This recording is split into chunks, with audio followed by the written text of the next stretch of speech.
What's going on, everyone? And welcome back to this episode of Split Screen D&D, the place where we're attacking all things Dungeons & Dragons from both sides of the screen. My name's Tom Quinn, resident Dungeon Master here at Modern Myth. And I'm Josh Winans, resident player character here at Modern Myth. So, Thomas. Yes, Joshua. Full first names coming into effect here. That's actually not that serious of a conversation, but I think it's incredibly important. So, here our players are, we players are grinding our way through the dungeon. Okay, what next? Oh, sorry, yeah. So we're grinding. Man, I can already feel the enthusiasm. So we're grinding our way through the dungeon that you made up, by the way, and that you're enjoying seeing us being tortured. I did. I love it. And we make it, and we beat the big bad at the end of the dungeon. And what do we get? Something, hopefully. And I think that something can really drive motivation of players, enjoyment of a game, and so many things. So today I want to talk about rewards in any tabletop, really. Okay. I think this blurs the lines between pretty much any endeavor. Yeah, I think we could go that far, but let's just stick to tabletop for this. That sounds good. But before we dive into rewards, if you guys have been enjoying the content, we really appreciate those likes, those comments, those subscribes. You guys have been crushing it in the comment section. Killing it. Love that engagement. If you want to help us produce a bunch more content like this, the Rakish Rovers actual play or the DM and the PM video series, check us out on Patreon/ModMyth. Appreciate all you guys who've been tuning in and dropping the comments. But without further ado, rewards, sir. Rewards. Let's get after rewards. Where do we want to start? Well, I think the best place to start with rewards would be like, what purpose does rewards fill? Like, why even have rewards in the game? Like, what is it? I ask myself that all the time. I consider it a general waste of time. I hate you so prep much. Work and, oh my God. No, I think pretty clearly. I think the reward and I do think reward is a broad thing. I think we'll be able to hone in on that a little bit. But Yeah. The reward is the motivation in acting in the world. I mean, for any player. Sure, there's a town in distress. Maybe you're a good guy and you want to go help that town out. Which could also have its own reward, but we'll talk about that. Well, and that's precisely it. Is I think even if that reward, and I know there's a lot of players that are going like, "Ooh, that doesn't count." But even if that reward is the thanks of the thank you, dear hero. Fuck that. But if it's the thanks and admiration of the nobility of that town or what have you, I guess technically that's a reward. But really, I think rewards serve as a motivating factor to do things that, quite frankly, no one would do otherwise. Yeah. Why go into that horrible dungeon Right. and endure the traps and the monsters and the, almost dying regularly if there wasn't some reward? I mean, Right. I think in life, risk and reward, and certainly holds true at TTRPG tables, risk and reward have they hold hands. Yeah. Oh, yeah, absolutely. The risk and reward that you're going to, or I should say, the rewards that you stand to gain motivate you to incur risk. Right. In pursuit of those. And I think if we're classifying them as a motivating factor, one of the most important, from the DM side anyways, one of the most important things that you really can't start this conversation without hitting is, if you're going to motivate your players, you need to understand what motivates your players. Right. Yeah. And I think that varies tremendously Right. from one player to the next. Now, I think that you could still encircle the vast majority of what constitute rewards Yes. in tabletop games. But if I'm rewarding you as opposed to Amanda, as opposed to Ariel, those rewards inherently might look a little bit different. And the type of reward will further emphasize the importance of the need to understand what motivates them. And I don't. Right. We can get into that in a second. I want to let Yeah. you kind of lay in on some player side stuff. Yeah. But yeah. Yeah. So for rewards, when it doesn't seem personable, or because you're saying like know your players, it can be so. And don't get me wrong, I'm one player at a table of many. Not every reward is coming my way, and it shouldn't. But or if a reward comes that doesn't match anyone, and I think this is where modules can really be a problem because you have a predetermined loot table a lot of the time. Certainly they can, yeah. And I would say that's maybe step number one if you are running something pre-scripted as a DM is, as you come to know those players, figure out what might be a meaningful reward. Now, those modules may have good reason for those rewards being what they are. And that's why you need to know Consider your that, module. Like if it's a MacGuffin or something that's going to happen later on, definitely Right. don't suddenly Don't change cut it. that out. That's not. But I mean, like we were talking before, is like if we have a party of all fighters and you Hoorah. get right, that'd be baller, and you give them a +2 loot. Like none of them have musical proficiency. It serves no purpose, Right, And they would be just a horrible a motivation.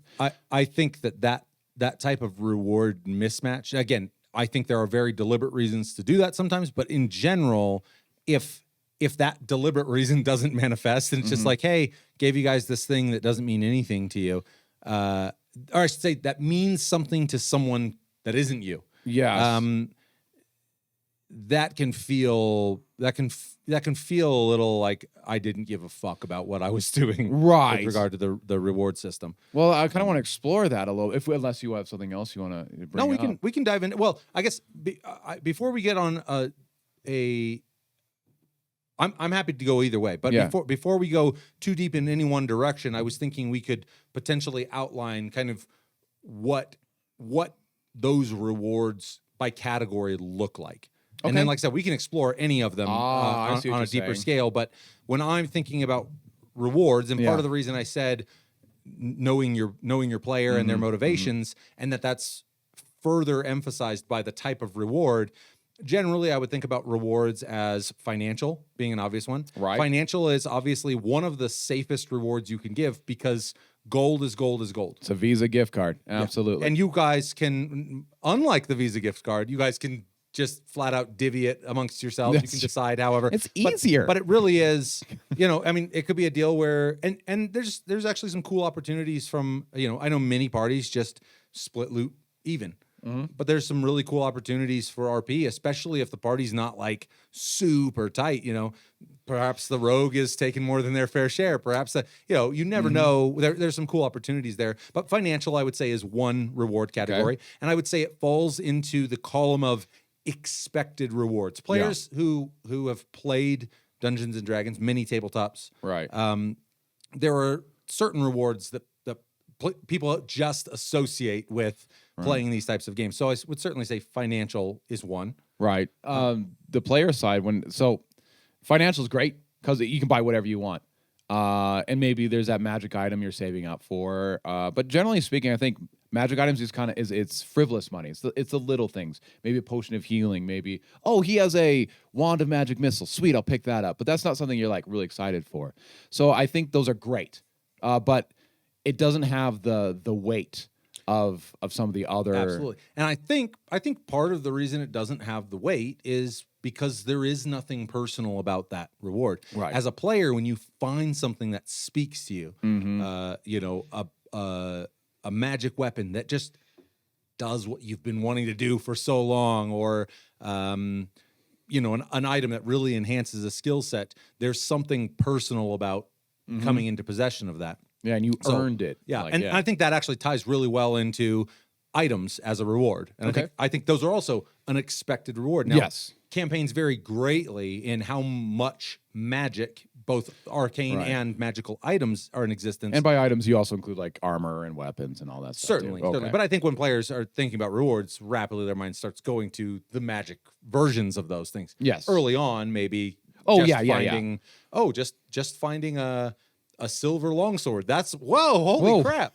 When Actually, you're level 15 and you go a Yay. silver longsword. So no, I see what yeah, absolutely. but definitely, and so I would say that I think DMs vary tremendously in how philanthropic they are with those types of things, or how stingy they are. I don't think there's a wrong or a right way, but I think, again, if every one of your players are big time item junkies and they're just Yes. looking for that next thing, and that's the type of player. and Loot dragons, yeah. absolutely. And I think that, again, so the item really is one of those things that certainly players, I think, come to expect at some point during this adventure, I'm going to find something sick and it's going to kill monsters good. Right. And I think that finding that thing that speaks to their skill set, that is personal, and that demands an understanding of what your players are trying to do in the game space in a way that gold obviously does not. Right. You can simply provide, hey, here's 200 gold, and you divvy it evenly, and you go, you probably, I mean, if it's you guys, you probably drink it away within the first 2 nights, or I think that's pretty sleep standard, with honestly. complete In strangers, and only one time. Okay, all it's right. one time. You're always holding that over my head. So I think items definitely are a very potent one. Like I said, it's one that as a DM, especially through homebrew, really is an opportunity to go like, here you go, bud. Here you go. Like, you've been crushing it. I knew this was going to be a really tough segment for the party. I knew this, like, here's that item that I know that, or I should say that item, as to imply that someone's had their eye on something, but here's an item. I think maybe even better for a player to discover, like, they go, what the heck is this? And as they realize what it can do for them and how it plays with their abilities and skill sets, with Amanda, even though, like I said, I think Valor, and kind of by design, could have been anybody's. Probably made the least sense in, say, Aster's hands, given that she doesn't do a whole lot of. It'd be a dagger. Yeah, wizard. But it really has become an important aspect, and that certainly wasn't me giving her an Atta girl and going, here's this awesome. I knew I liked the concept for the weapon, and I putting it in the game world. The beauty was I knew it could be useful to someone. I knew anyone would benefit from having a more potent primary weapon. Right. But it has become so meaningful to her, and I think it wasn't a mind blow when she first got it. It's just kind of become something more important than it was originally, and for a lot of thematic reasons. Right. Well, that just brought a really interesting thought into my mind, that with magical equipment, it's almost good to not railroad the players with magical equipment. Like, always giving, it's time for Kel to get his reward, time to up that spear. Maybe throw out something like, maybe this would be good for Kel, this would be good for Aster, throw out a shield. We both use shields. Right. So, like, figure out, like, okay, maybe one of them would like it. And like you're saying, Valor could easily have fallen into my hands, and it would have been awesome. But it, like you're saying, I'm really glad it ended up with Amanda. It really fitted her character really well. So that's kind of a fun way to think about it. Yeah, and I think, again, speaking to the idea of understanding your party, understanding, if there's two players who are more or less looking for something awesome that's kind of that same awesome, again, a really an interesting opportunity to see how they choose to dole that out. Right. And is there ever a time you'd want to give someone a magic item or equipment, and kind of hinted at this earlier, that might not seem useful? Like throwing out, I can't think of anything because we're a pretty balanced party, a really good bow. Like, none of us really does that. I think I would also say that you can run the risk of kind of gamifying your rewards if every time a reward is totally meaningful. Like, I think absolutely there should be rewards that are handcrafted, where you've given careful consideration to what motivates your party. Yes. I mean, again, ultimately, you're giving them a pat on the head for doing something great. They delved into that dungeon that they really didn't want to go into. They dealt with that whatever crazed sorcerer who, had been terrifying the village. Who knows whatever it is. The whole point in providing your players cool things is to say, like, hey, the next time you do something that you really don't want to do, because I mean, adventuring, I'm going to say, should be kind of horrific. I know it doesn't always read that way in the 5th edition space, but I think that's kind of the one of the motivating factors. So I like the idea of keeping some rewards random, and then keeping other rewards tailored. Okay. And I think that, again, that's the other side of things is, cool, that bow, no one really has a purpose for it. Right. Well, I think depending on the circumstance, take our campaign, for instance, in our campaign, you guys are actively building an army. Yes. And so it'd be pretty hard to find any piece of equipment that couldn't be useful to an army. Just send it to the but, army. But simultaneously, that becomes kind of a decision Right. For the players is, hey, do we want to provide this to the men? You know, we can, as we collect loot, or I should say gear, are we collecting this up and sending it back to help outfit the troops that are being trained? Yeah. Or are we liquidating this into the gold pieces so we can the party members can have, you know, the tip-top gear that we could have at our disposal? Right. No, Again, I think those we're a are- numbers game. We liquefy everything, and they're just like basically in loincloths, but we just get so many. They're just like, you know, They just but this cannon fodder. no, right? Yeah. Operation Human Shield, go. But makes me think of, because we not long ago beat a fetus god, which is weird to say out loud. And our reward for that, and I think it had a lot to do with Aster's involvement, I'm not sure about that, is we had a plate mail. Yes. Sick. I'm a plate mail user. You would think I'd be all over that shit. But it's cursed. Yes. And not lightly cursed. Like once you Yes. put it on, it's on forever. Right.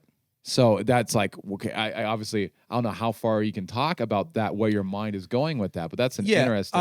And not far, seeing as it's really still an Damn it, element. because I was really hoping you could like tell me everything. Damn. Oops, I just let the BBEG's plans just totally spill all over the table. Oh, damn it. But it's for split screen, buddy. We have subscribers. They want to know. I will say, I think there are times, and again, rewards are that. Okay. Precisely that.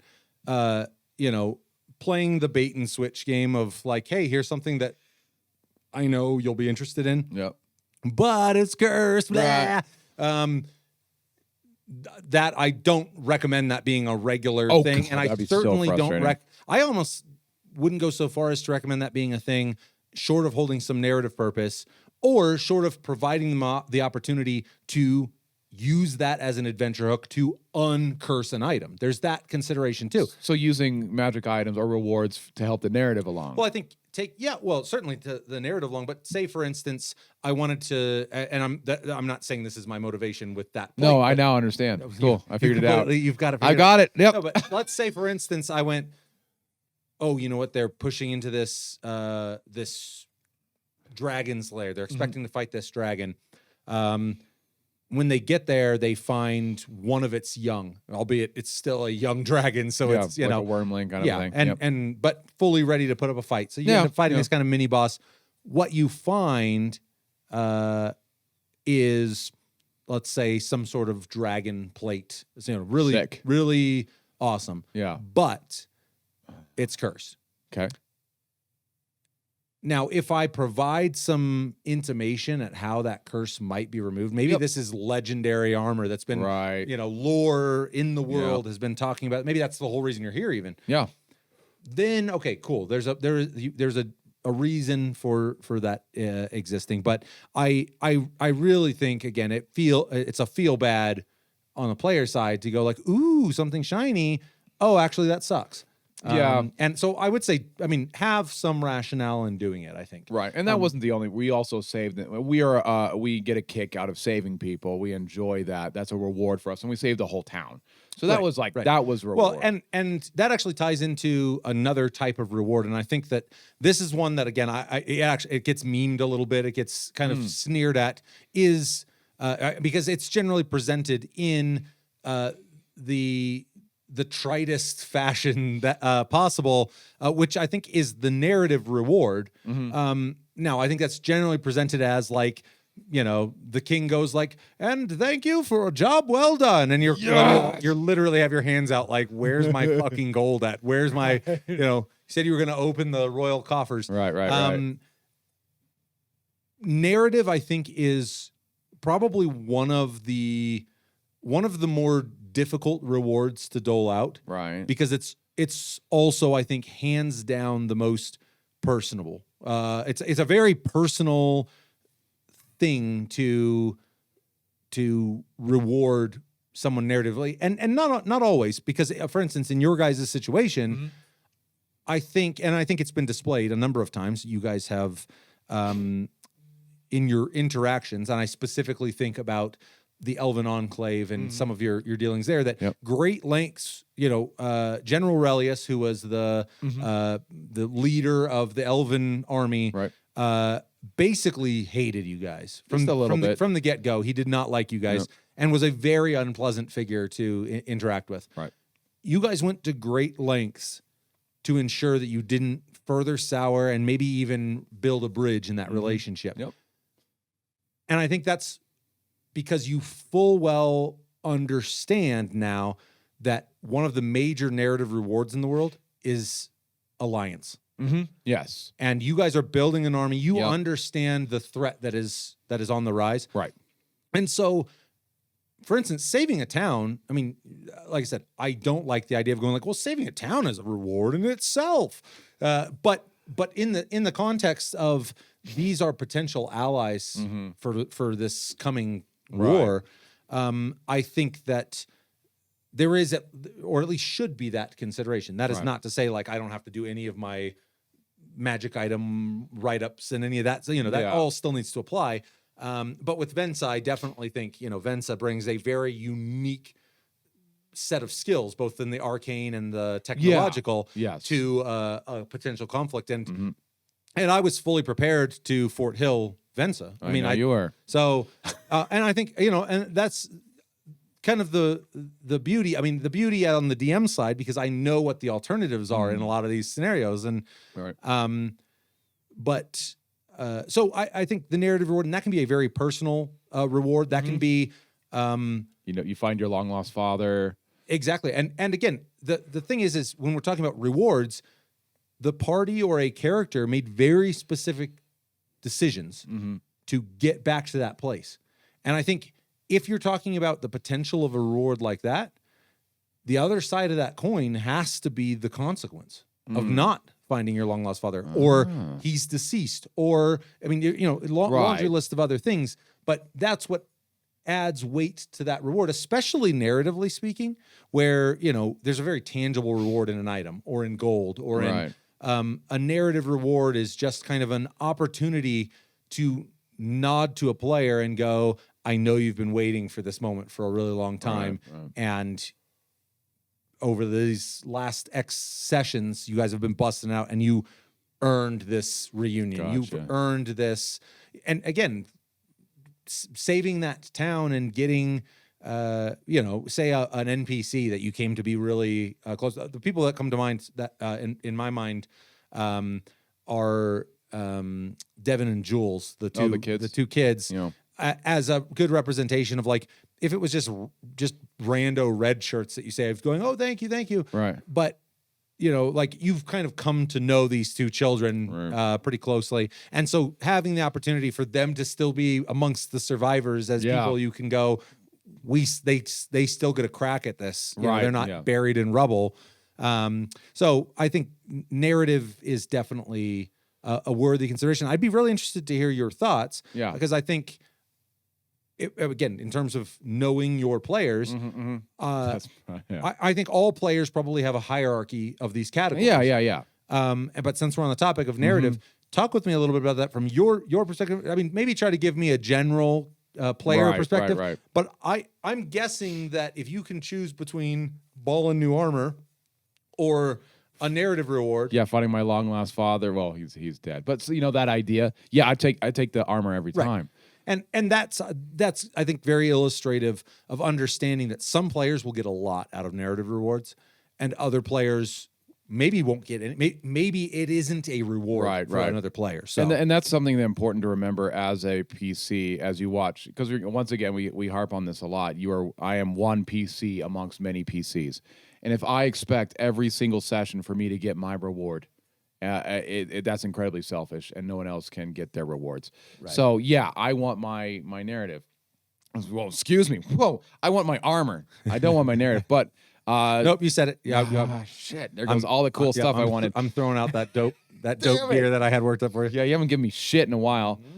Well, actually, I got a spear. I can't talk. But I understand that like Amanda and Ariel are both narrative fiends. Well, I certainly think that they will respond. When I'm thinking up a narrative reward, I'm generally going like, what's coming down the pipeline for Right, Josh, and I'm not wading through 50 narrative options. Right. I'm wading through equipment. I'm wading Right. through, But if it like, for me, a reward, like I'm this guy, like, yeah, I like the loot, but sometimes a reward for me is fighting. Like, it doesn't have to be. Now, that's not on my list of categories, No. but it's certainly worth exploring. This is a very meta way of saying it, but a gameplay reward, I guess. Yeah. And I've got mixed feelings on. I've got mixed feelings on the. I guess on that, because I think in general. Well, elaborate on your position a little bit for me because I want to make sure I'm understanding what you're saying. Yeah, absolutely. So let's say, for instance, in Vensa, it was a narrative heavy shit. Like, yeah, there was a magic shop and we could buy stuff. We could use our financial rewards. Right. But that was pretty much it. And for me, it did get pretty monotonous. Yeah. And there were the twofer, the 1 hit point rat that I had to fight. I met it. I think of how gameplay. I when I play video games, I like to think of like, oh, I understand what they're going for. That was like, I was like, oh, Tom's throwing me a bone here. Tom's like, oh, Josh needs to do something. Yeah, yeah. And now I guess I completely agree. I guess my objection maybe is using the term reward, because Okay. I would say that me having to throw you a bone was likely an indication of a contrast failure on my part. So that's more pacing than a reward. Well, I think it's certainly. I think it's certainly based. Now, what comes to mind when I think of reward, and the only thing I completely agree. Like, people like different aspects of the game, and you should grant those aspects, and even if they're wildly different across all your players. But when you think of the term reward, I think of like, oh, Josh has been really good these past few sessions. I should give him some extra combat this round. Yay! I think more appropriately, getting to a place where, and obviously Vensa was a hugely important location for Aster. Yes. And so there's a lot of stuff to right. But I would say getting to a place where combat begins to feel like a reward may be an indication that we have a contrast issue in Vensa. Yes, I think you're absolutely right. So now I think you could look at it either way, but that would be my immediate. And I agree. And I was just thinking of like how could we narrow it down for those gameplay mechanics as reward? How about this? You beat the big bad and you find a puzzle box. Ariel's loves puzzles. Certainly. Boom. Yeah. Or and I think that's being able to provide gameplay elements within the rewards. A good example is right now you guys are holding a faceted sphere that you've had it for a long time, and you still don't have a concept of what this thing does. Are you talking about the sphere that we've been using in the puzzle room? From Xavier's.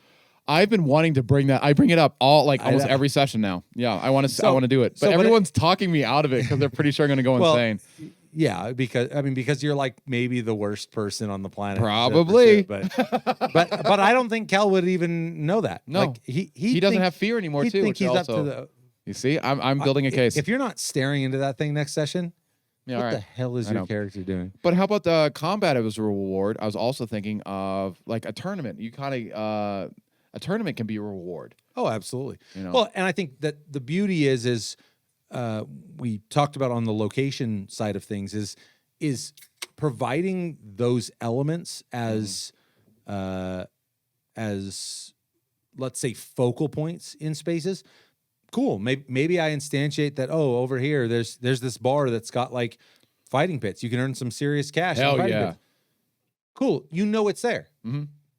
It's something that you can take advantage of or not, but it's not something where the party has been thrust into a gladiatorial coliseum and now they're expected to survive. Maybe a future split screen episode, downtime activities, because we don't do that We don't have downtime. We're pretty much go. Well, I think if you guys have downtime, you're sloshed within the first like 15 minutes. When you're constantly fighting for your life against the most horrendous things. I didn't say it was the wrong way to spend your time. I'm just. What are you gonna do? Like, I just fucking fought to the death. Time to go to the fighting pits. Like, I don't. Oh, maybe a barbarian would be all about that shit. I feel like Cal could get down on some of that. He might. Well, except for, anyway. Cool. Now we got super into the weeds like we always do. Yeah. No. But so I think that. I mean, I love the idea of being able to, let's say, lace your rewards with. Let's say here's a good example. You guys come into this bar. Okay. Just a normal, regular, upstanding bar. Right. I light it on fire. Okay. Well, the whole thing burns to the ground and you don't get your reward. But let's say you don't. Okay. For a minute. Let's pretend you don't light it on fire. Yeah. No, but let's like say you chat up the barkeep or you chat up another patron and you're having a really interesting social interaction with him. And I go like, you know what? Josh is crushing this. Like he's just, whatever. Yeah. He's schmoozing, he's moving, whatever.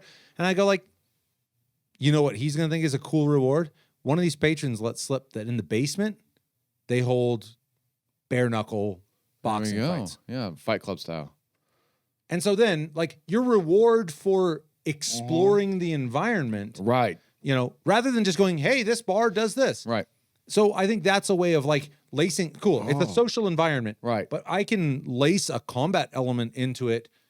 Just as a reward for you being explorative in that space. And I don't know if you ever played Witcher 3, but yes, great game. Whooped ass, by the way. I've never beaten it, dude. There's a point where I haven't beaten it because you get so wrapped up. Anyway, I just thought you were about to talk about beating ass in the bars, bare knuckle. Yeah. Because you have the whole you have tournaments and you go and you build a reputation. Yeah.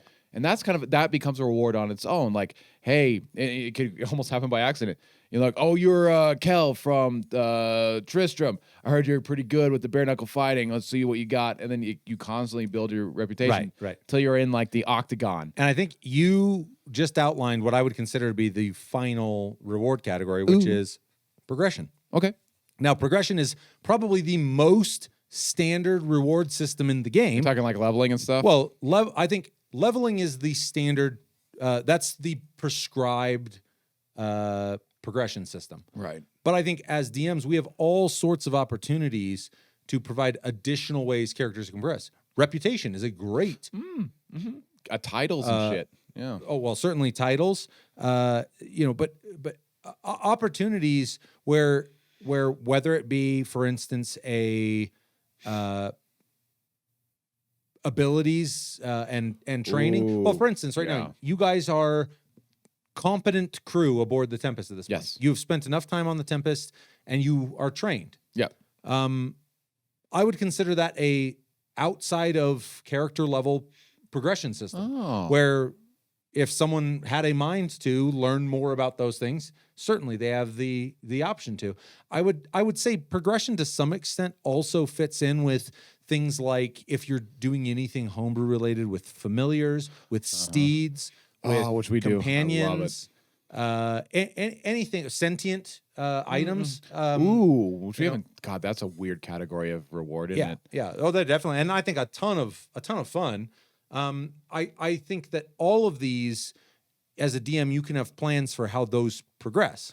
Like there was a phenomenal in Baldur's Gate, a phenomenal sentient sword. Was it one or two? Which one? Second one. Okay. So annoying. It like literally a dialogue box would pop up in the middle of a fight and just be like the sword would just be like saying it just. But was it really good though? I mean, the sword was awesome. I mean, it wasn't outrageous, but it was a cool sword. Like it was a cool item. Yeah. And kind of the whole point was like, can you endure it? They actually did something really cool with a really annoying peasant who would be like, hey, yeah. And then a dialogue would pop up and he'd be like, hey, are you guys real adventurers? And then he'd be like, yes. And then he'd be like, hey, yeah. And he'd be like, it'd be like, hey, are like real adventure, right. And literally if you endured his conversation, because at some point you could be mean to him and he'd go away.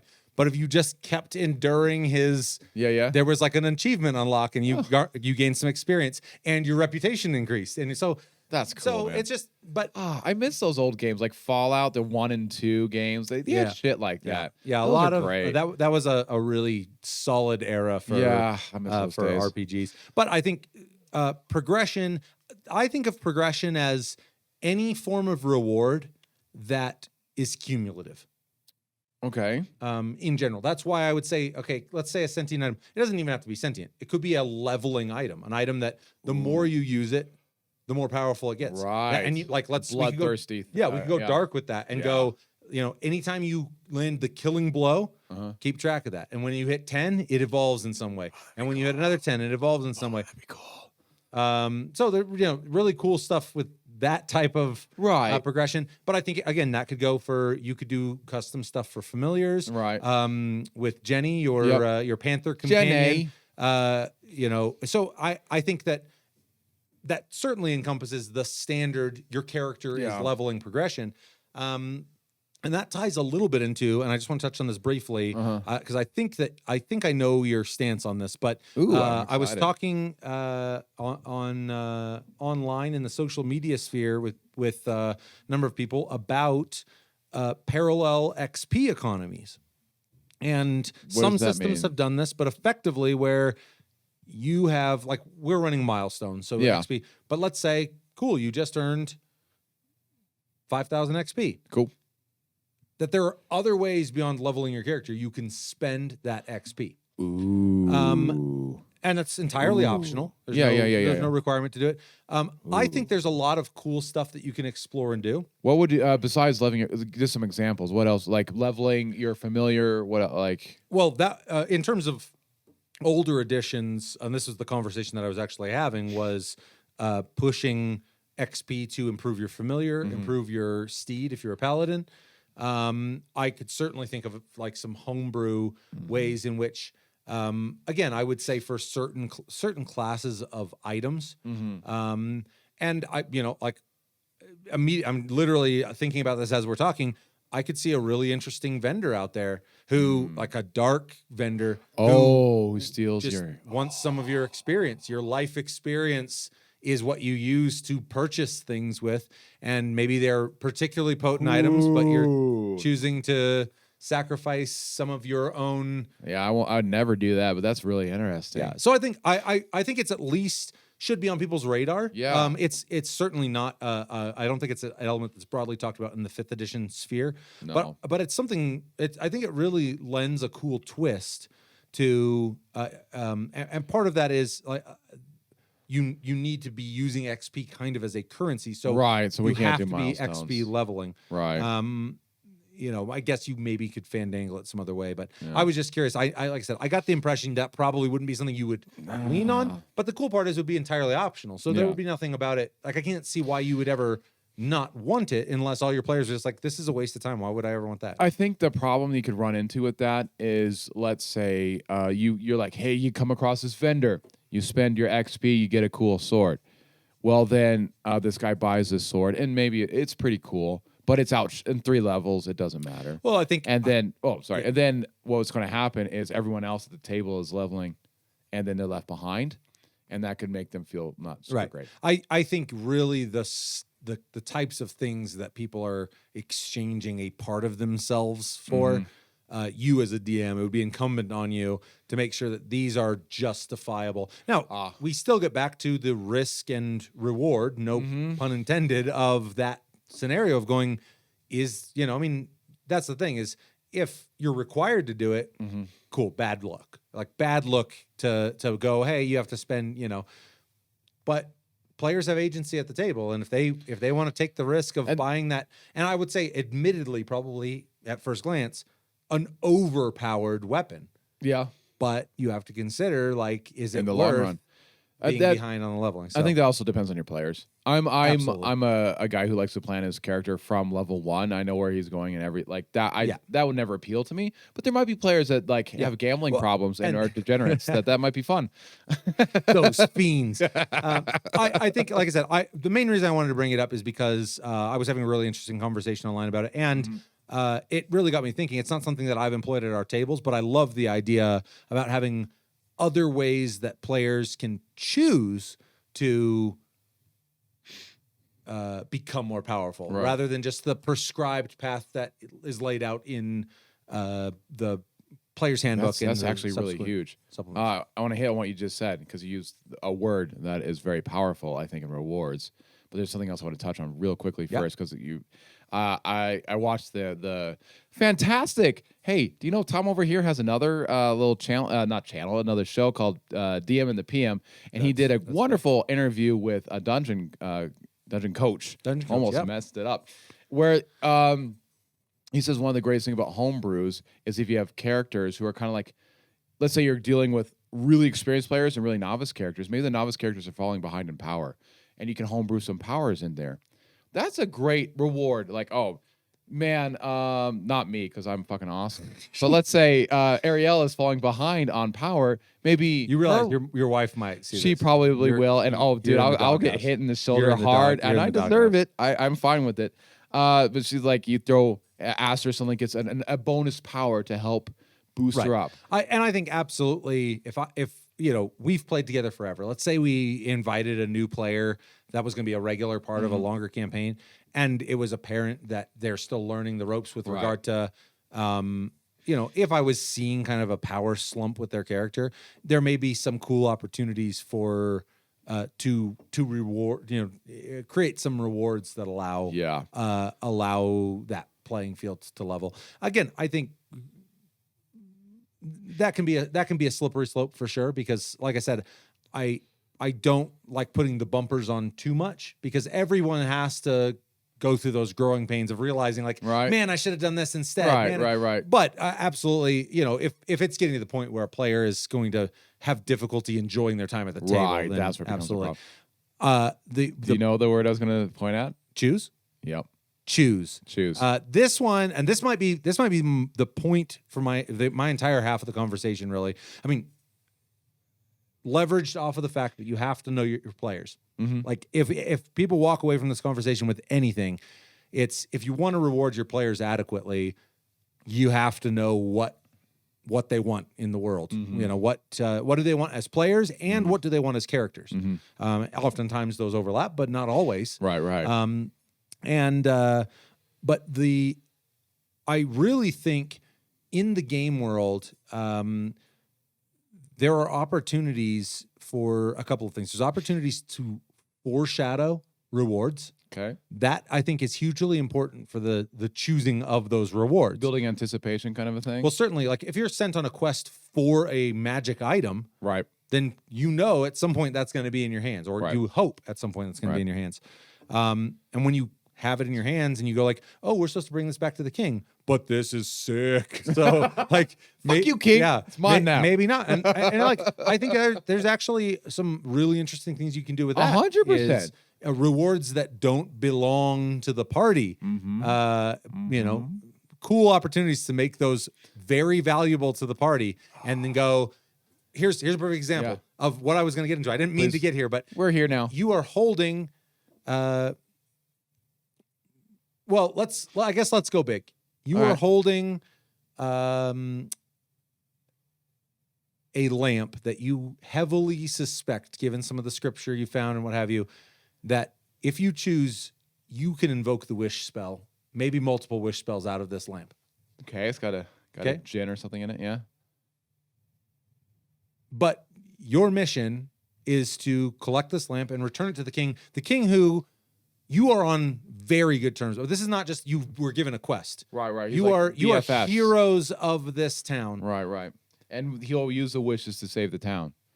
Let's add some more weight to it. Okay. Yeah. He's a good guy. He's not going to be like, I'm going to wish for it that Well, pool. Let's just say you have an idea that you have an idea that you can use these wishes better than the king can.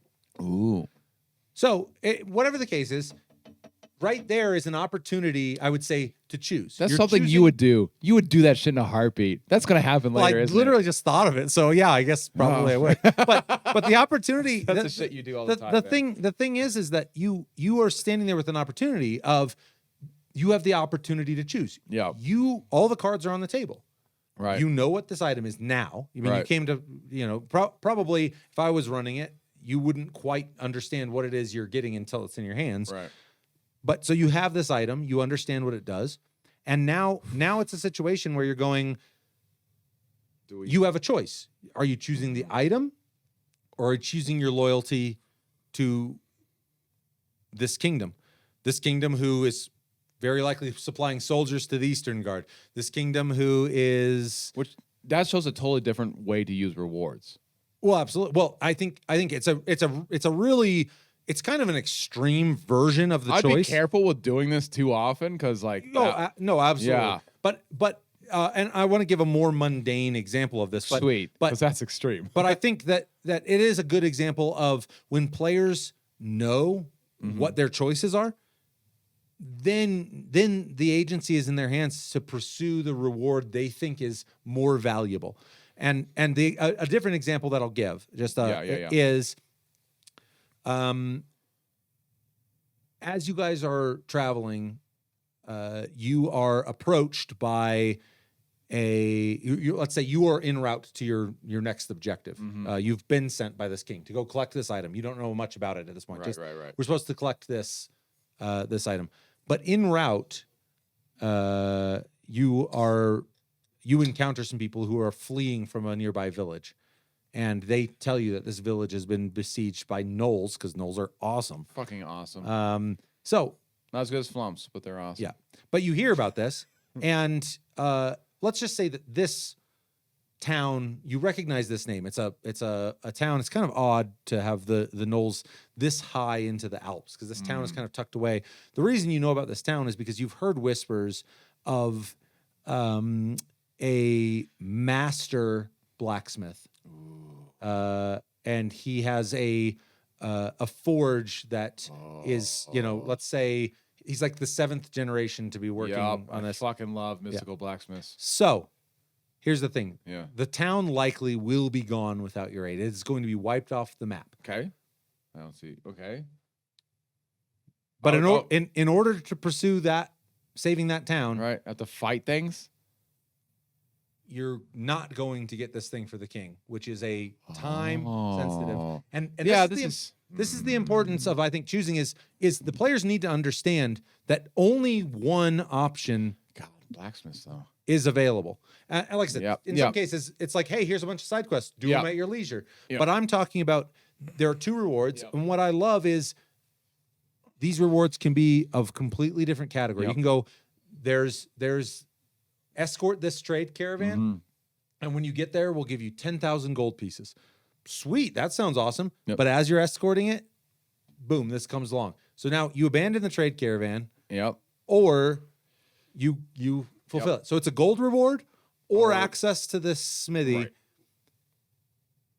And now we're in game where players may feel differently about what the course of action is. Those rewards, players may be motivated by these rewards very differently. I know how important that reward would be to you. Magic blacksmiths. I'm sorry, I've played so many video games where you need that magic. I was conditioned to save these people. Right. But that's I think an example of. I will happily talk about this because you do this. This is one of your favorite things to do. I really and the thing is because I've said many times to you guys, because you made a reference to like we never have downtime. We're constantly yes. And as far as I'm concerned, a world that is falling apart will have too many problems for any one party to solve. No. That's just the way it is. It's up to you guys to choose which of those are worthy of your time, and the rewards are worthy of your effort. Which, consider like fighting bare knuckle fighting, or saving a whole entire town. What's more important? Well, yeah, absolutely. But I just think it's something that is providing an option. And again, I think it's a really. I'm going to say easy and kind of strong backdrop, knowing that allies are always an aspect, is if I go like, well, let's say, for instance, you guys are in Vensa. Okay. And you have to choose one side in that conflict. You mean have to. Arcane versus the robotics? Yeah. Okay. And we'll say there's between us, there's an equal Because right now, all of us would go arcane. Like, I don't know. Like, Well, your experience with the Mechanum wasn't not great. super great. But I'm just saying, like, certainly there's some implications if you're knowing, like, these are people we might be allied with. Like, Yeah. do you ally with the guys who are in the right but have no strength, or the guys who are in the wrong that can be potent allies moving forward?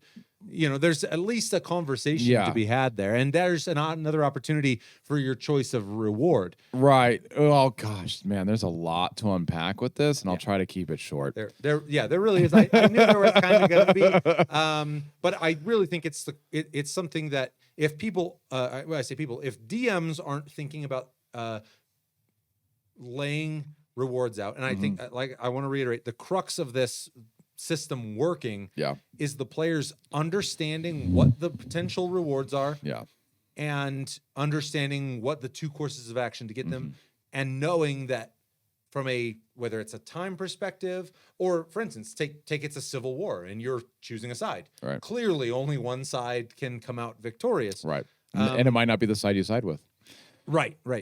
But presumably when you add, kick-ass heroes, even like level 2 5th edition characters, it's kind of like, it's over. The other team surrenders. How many hit points do they have? 8? Oh my god. 8 hit points. Phil, how many you got? 1. Shit. Dan, how many? 1. just it's over. We concede. It's over. Okay. Like I said, there's so much to unpack with that. And I'm going to come at this from the player side because I have gone through this. This is hard what he's talking about was a very difficult mindset for me to get my head around. What do you have a specific scenario in mind? No, nothing particular in mind. Okay. There might be, just nothing's coming to mind right now. But the idea that you have 2 paths before you, and what do? I have been trained through video games that there is a correct path. This path will get you some cool stuff. This path, though, will eventually get you the belt of ultimate truth, kind of a thing. And so you want to go that path because you want the belt of ultimate truth. Right. And what I've learned through playing with you is through this way, it is a truly you don't know. It is that you don't have like, if they go this path, they're totally fucked. If they go this path, that's the right path. Maybe. But like if you're really wanting to put them in a position where it's not a black and white, it's a very gray and very slight shades of gray. It's really hard for players. And especially with a table, like Ariel, Amanda, and I are really good friends. And we have a hard time with this because we can't figure out, like, what do? We will spend like 2 sessions talking about what our characters should do. So that can happen, and you got to be careful about that. We're getting better at it because we're understanding more what's happening, but especially at the beginning, that was really hard. Yeah. Well, and I think too that you talked about being trained. I think in a lot of cases, especially in the side quest space on the video game front, there are a lot of games that I think do a really poor job of going like, "Ooh, do you want to go this way or you want to go this way?" And you're like, "I guess I'll go left," and you finish left, and it's like, do you still want to go right too? And you just go back and go right. Right. And I think that can be a difficult thing for players to get their head around is that, the thing is that both have rewards and both have consequences. So like that's something that I think I really enjoy about giving the players the choice. Is because just as well I could go, there is only one option. You're going to finish this caravan. You knew exactly what your reward was. You got rewarded. Right. But giving them the option, now all I'm going is, hey, you are already on this quest. Right. Do you like this reward better? Well, and there's, and if you really want to get squirrely with it, then you could go down a rabbit hole of like, well, they abandoned the trade caravan. How does that affect their reputation? Yeah, I was about to say, because especially, everything has a consequence, right? It's a ripple in a pond. Right. But like I was kind of, I never, we're really good friends. What happens when you're playing with people that you don't know super well? And what happens when you increase the number of players? It suddenly becomes much more difficult. So my warning to DMs is, it is super cool. It's almost a thought experiment in a lot of ways. Like, hey, what would happen if I did this and this? And what are you going to do? And that could be really fun and really interesting. At the same time, it could also completely derail. I don't think it'll destroy, but it can be damaging. Yeah. Well, I think certainly from a pacing perspective, but again, the other consideration being that there's a town besieged by gnolls. Like, if you're not going soon, it doesn't matter which direction you choose. But it's and the caravan's got to keep moving. So I guess that's a little bit more clear, black and white. But there's your situation again. I wish I could recall correctly that are very. And I think you can have all sorts of gradients. I thought of one. The vampire guy, Count Dracula, Felstead, whatever. Where it was kind of a, do we stand up for the one who, like, oh, this guy's getting sacrificed, or do we side with Count Dracula, who, like, Felstead, who, that was a very hard, and we actually, I think, flip-flopped. Absolutely. So, and I think the party was a little bit torn about, some people wanted to do one thing. Well, then in the moment, Count what's his name? Lord Felstead. Whatever. Understand what poor Tom has to do when I play with him. You're living it right. When Count Dracula, he did not a complete attack. He tried to manipulate my mind, which I interpreted as an attack. Right. So it's just it was very And the thing is that my take on providing those choices, absolutely, because I'm not providing that choice to one person. I'm providing it to a group of people that can introduce conflict about what the right course of action is. But rarely would I say it's a bad thing to give your players more choices and more agency over the path they're pursuing. That's true. Because giving someone control, anytime, like as a teacher, if I was like, hey, you want to do this or do you want to do this? And I say, hey, let's vote on it. 90% of the time, even if the kids who didn't want to do it, the fact that they've got a chance to vote, the fact that they got to do that, it's huge. Right. Yeah, absolutely. So I definitely think that, like I said, if it's something that DMs are not employing in their own game spaces, it's definitely worth looking at. And like I said, it really does demand that the two are mutually exclusive, and that's really what adds the weight to that decision.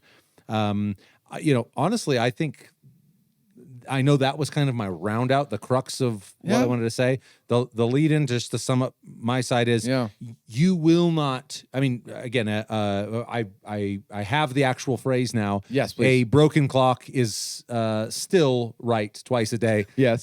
So the point being, if you don't know your players, sure, maybe you'll get it right every now and then as far as your rewards go. But if you're feeling like you're having a hard time delivering really potent rewards, regardless of which of those categories those rewards fall in, first things first is understand your characters, understand your players. Yeah. And if that, if that means outside a game going like, Hey, Todd, we really only ever see each other at the table. Like, you want to grab a beer sometime? I'd love to pick your brain on some stuff. Cool. I'll grab a beer with Todd and get it. No, fuck Todd. That guy's kind of a dick. Actually, I'm thinking about kicking him out. Never mind. There you go. Screw Todd. Know your players. Yep. That's the only way to begin giving potent rewards for the efforts that they're undertaking. And, the opportunities that you have, and they don't have to always be dire opportunities. This town's going to burn, or right. But providing choice, providing choice, in those rewards. And now I'm not a fan of it. Like, hey, you slayed the monster. Would you like what's behind door number 1, or would you, like if Vanna White doesn't come out? Actually, you could have like an awesome that would be funhouse fucking dungeon. Awesome. Oh, that would be fun. Yeah, that's a great idea.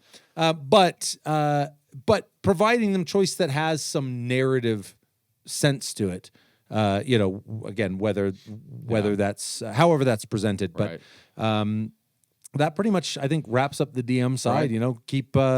Keep doling out all the goods that your players love. What you got on the play side? I'll try to break it down, because I think this rewards do impact PCs a lot. So I'll try to break it as if for you DMs who are like, hey, what do my player characters think?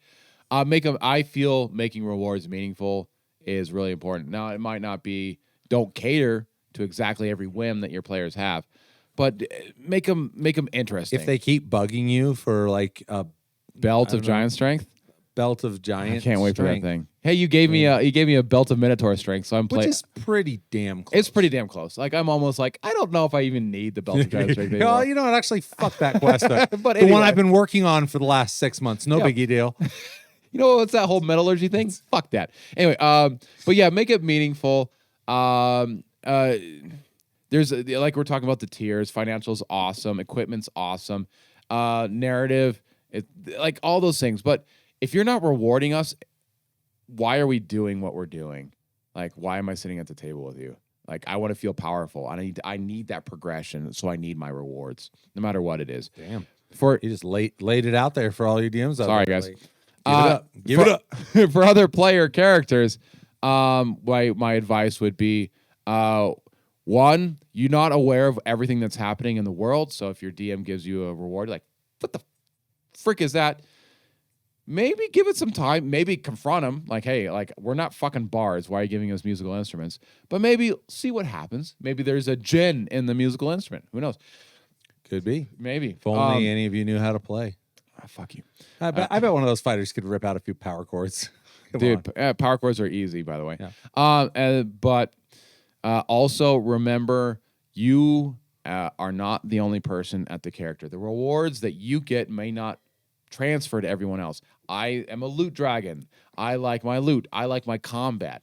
But my fellow players are narrative. So don't be like, I haven't had my reward in a while. Like, let them enjoy the game too. Now, don't get me wrong. There's times when you need to address it. But in general, like, remember, you're not the only one at the table. And I think, especially, this will be my last point with regard to the narrative side of things.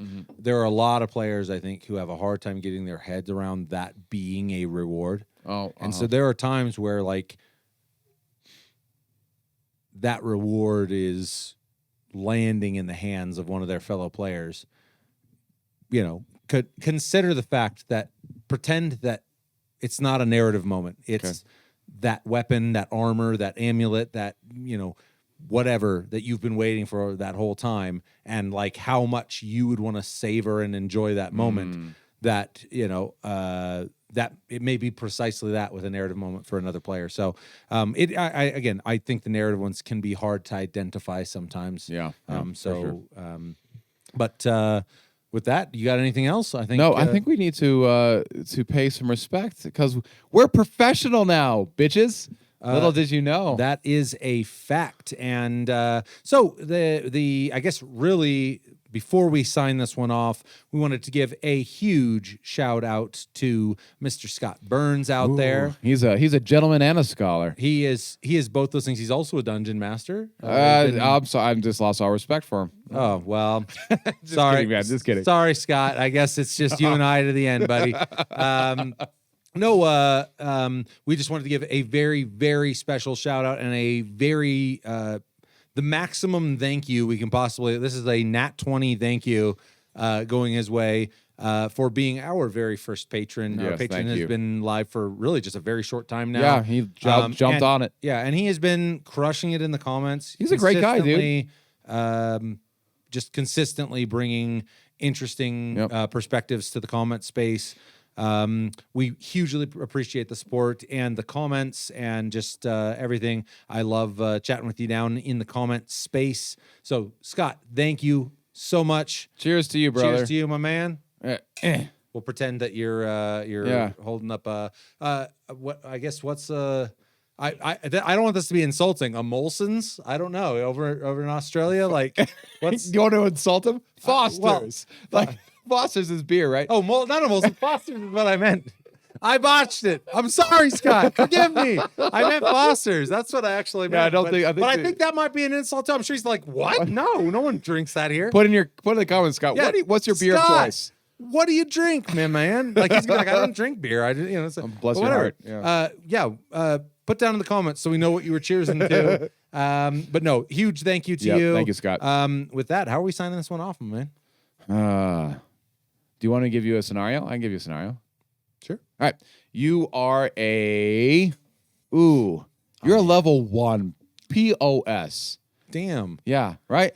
And you just you were able to take down a couple of goblins and you discover enough treasure that you could probably retire for the rest of your life. Oh, I'm definitely gonna blow that in a weekend.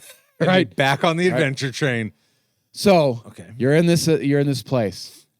What do you say to you drag the treasure home? What do you say to your mother and father as you come home with all this treasure? Like that's probably like 10 gold pieces, but for a level 1 blacksmith.